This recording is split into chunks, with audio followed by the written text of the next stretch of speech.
as always, it's Fran, Excell Mindset Coach, helping you find your very own pair of positive pants so you can get out of your own way and live a life that you really love. So today I'm talking about why your fear of judgment is holding you back. It's a big one. Okay, so why your fear of judgment is holding you back. Fear of judgment is the number one fear stopping entrepreneurs pushing forward and getting visible in their business. Recently, I created an online poll asking what is the number one thing holding you back in your business? And by far, the number one thing that got in people's way is fearing being judged or not being liked. That worry that you might get negative comments online or offline because you're not pretty enough, you're too fat, you're too boring, you're not good enough. All the things that you can be too much of or not enough of. So this can be applied to trying to do anything big in your life. So remember that fear at its most basic, as I'm always saying, is false evidence appearing real. That's it. What we fear hasn't even happened yet. It's not in the now. So when we imagine the predicted outcome of being judged or not liked, we can get totally consumed by it as if it already is real. We're already being judged, and that makes us procrastinate and not take the action, and then in turn get frustrated with ourselves and self-sabotage in the process.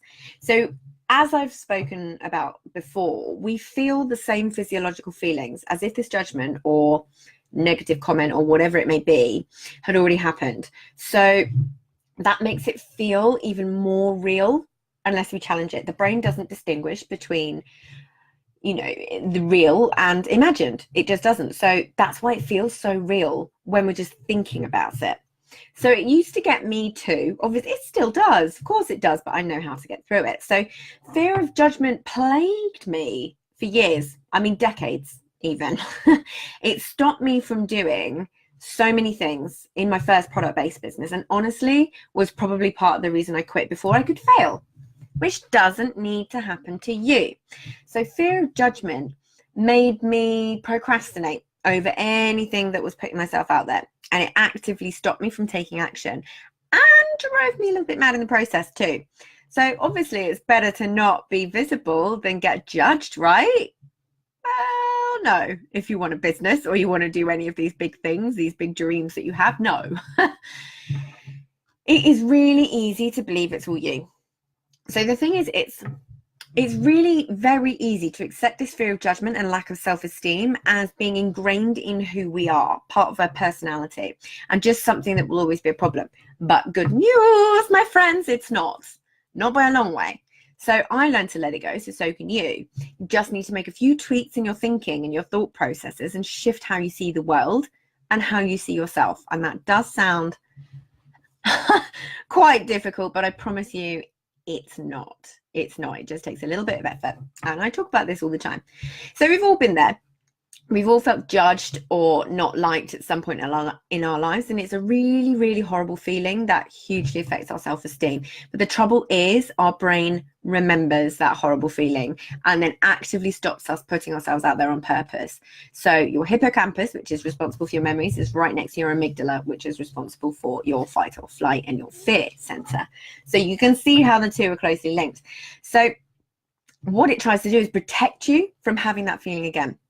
That horrible feeling, you felt it so clearly before, so it tries to protect you.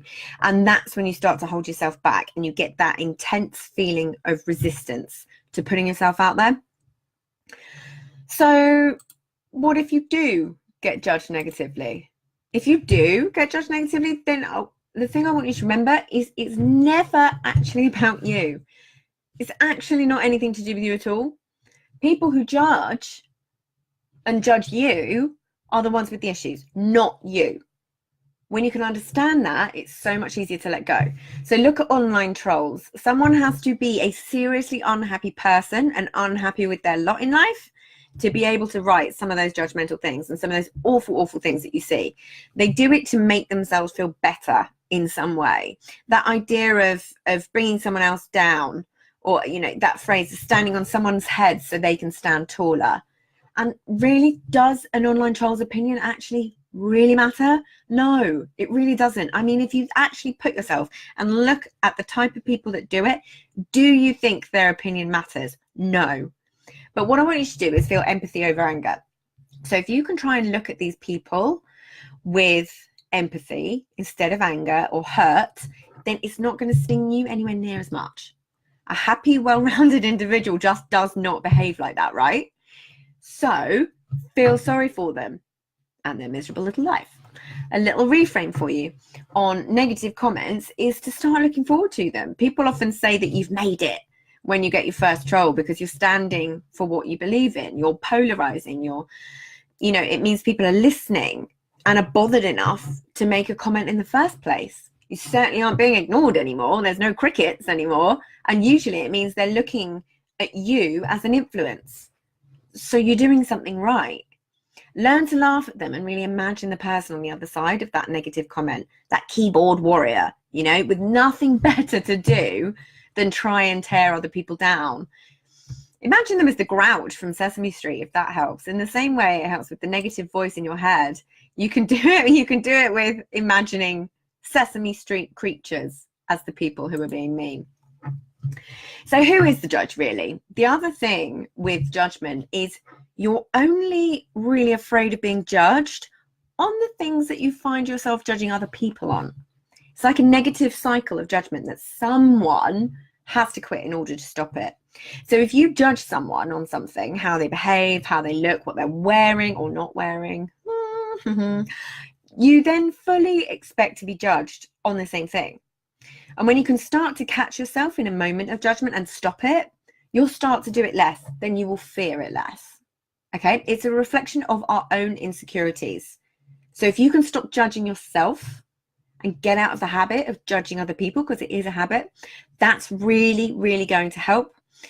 And it's often said that we don't like things in other people because we see a part of it in ourselves. So it's either a way we wish we were, so jealousy of something that we're not, or something that is part of us that we actually don't like, that we try and suppress. So as always, I like to not leave you in the lurch or out in the cold and give you a few ways to get through it. So here you go. Stop caring. Ask yourself if that person's opinion really matters. You don't need other people's opinions to validate you owning your awesomeness, as long as you believe in what you're putting out in the world. So the fear tends to come when we don't. So that's where you need a little work on confidence and self-belief. And I've got a ton more content on that. So create a tribe that do have your back and surround yourself with people who do believe in you and what you're doing and help drive you forward.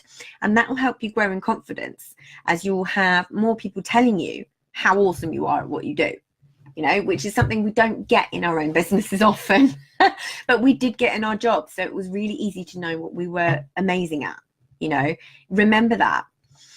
So get intentional about not being liked by the right people.